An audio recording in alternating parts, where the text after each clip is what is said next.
If you've ever been told that there's this perfect posture that you have to assume in order to keep your body healthy, moving better, breathing better, and feeling better, think again. Because in this short clip that you're gonna see from this interview that I did with Jaw Hacks, we actually go into the truth behind posture, and it's not as static as you think.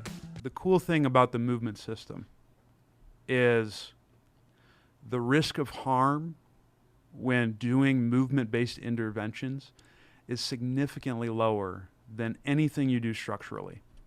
And that extends beyond upper airway stuff. That extends to surgical endeavors, things of that nature. And so it can be overwhelming because when you're looking at the body in total, it's like, wow, I have all of these areas. But if you can find someone who, instead of looking at things at parts, is able to look at it as a whole, then it becomes simpler. Because when I'm designing an intervention for my patients and clients, it's 1 to 2 exercises to address everything. It's just a matter of finding what those 1 to 2 exercises are that are going to get them from this step to this step. And I do want to touch on something you had mentioned, because you had used the terminology, do I have to fix this, this, and this? And I think we have to recognize that it's not that these are behaviors that are broken. You are not broken. These are strategies that your body is using to deal with the current circumstances. And that's not good or bad. Like from a survival standpoint, it's actually pretty useful. But it may be that in certain people, those strategies could become counterproductive to get them to the next step that they want to get to. And so it's just a matter of being able to expand the available strategies that that person has available so they can deal with more than one thing. You know, there's a common misconception in my field about what is the best posture. And I would say that there is no such thing. Because if you stay in any one position for too long, it's going to get uncomfortable. So, and not only that, you know, Ron, as you and I are sitting here and we're talking and you're listening to me, even though you look very still on camera, you're still moving.